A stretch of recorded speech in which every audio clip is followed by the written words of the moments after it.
Princess Anna of the Veltharian Empire had made her disdain abundantly clear from the moment Jackson boarded her diplomatic vessel.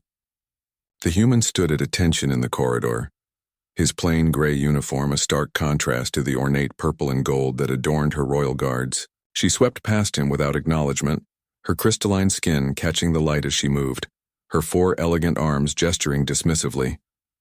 "A human," she had said to her advisor, her melodic voice dripping with contempt. "The Galactic Council sends me a primitive biped as protection? How utterly insulting." Jackson said nothing. He simply fell into step 3 paces behind her, his eyes constantly scanning, his hands relaxed at his sides.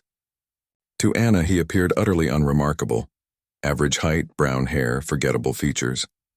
Just another human, barely 2 centuries into space travel, assigned to guard a princess whose civilization had mastered the stars for 50 millennia.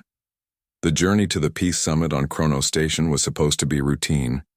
Anna was to represent her people in the historic treaty negotiations that would end the border conflicts in the Outer Rim. Her own guards, towering Veltharian warriors with plasma rifles and energy shields, surrounded her transport shuttle. What use was this silent human who carried nothing but a simple sidearm?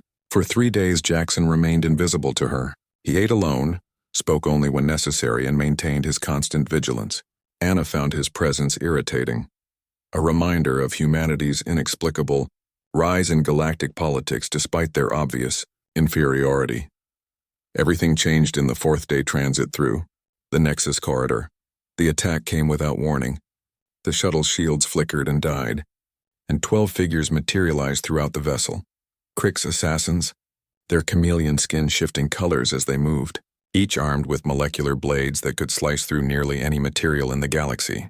They were death incarnate, hired killers whose success rate approached perfection. Anna's guards reacted instantly, but the assassins were already among them. Plasma fire lit the corridors. 2 guards fell in the first seconds, their shields overwhelmed by precisely coordinated strikes. Anna's 4 hands flew to her mouth as she stumbled backward, her eyes wide with terror. And then Jackson moved. He didn't run toward the fighting. He didn't draw his weapon. Instead, he stepped directly in front of Anna and spoke his first voluntary words in 3 days. "Your Highness? Close your eyes and cover your ears now." Something in his tone, utterly calm, absolutely certain, made her obey.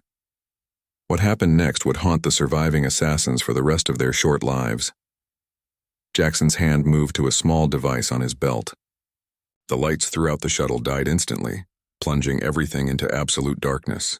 In that same moment, he activated something else, a high-frequency pulse that Anna could feel even through her covered ears, a sound that seemed to vibrate in her very bones. In the darkness, the Crick's assassins' advantage evaporated. Their chameleon skin was useless.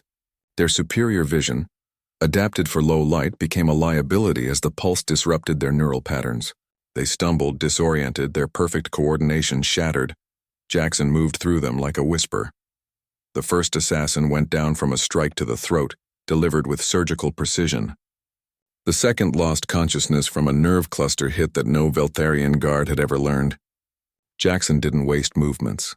Every step served a purpose, every strike ended a threat. He used the environment like a weapon.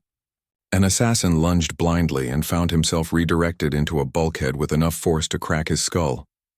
Another's molecular blade was turned against its owner in a maneuver so quick that Anna, peeking through her fingers, couldn't follow it. When one assassin managed to trigger an emergency light, Jackson was already moving.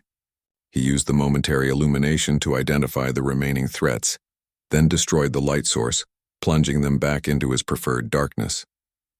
The assassin who had triggered it received a boot to the chest that sent him crashing through a doorway. 5. Assassins decided discretion was the better part of valor and attempted to retreat to their infiltration craft. Jackson let them group together in the docking corridor, let them think they were escaping. Then he sealed the corridor from his wrist terminal and vented it into space. Their molecular blades couldn't cut through vacuum. The entire engagement lasted 97 seconds. When the lights came back on, Anna stood frozen, her 4 hands trembling.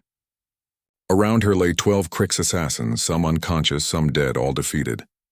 Jackson stood among them, barely breathing hard, checking each threat to ensure it was neutralized.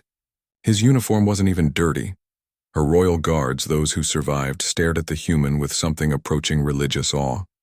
"How?" Anna whispered, her voice shaking. "The Cricks are perfect killers.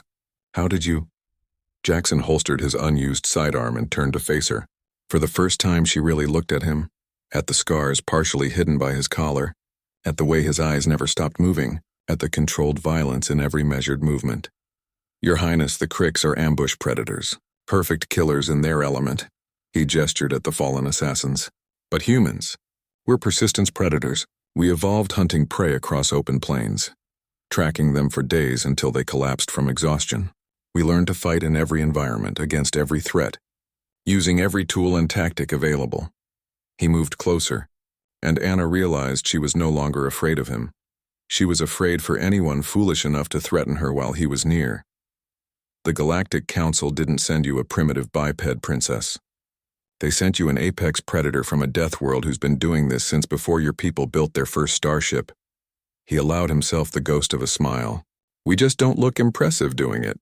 Anna's crystalline skin flushed with shame. She had judged this human by her civilization standards, by technology, by appearance, by age of culture. She had forgotten the most important lesson of the galaxy. Survival doesn't care about sophistication. For the rest of the journey to Kronos Station, Princess Anna of the Veltharian Empire walked with Jackson at her side, not behind.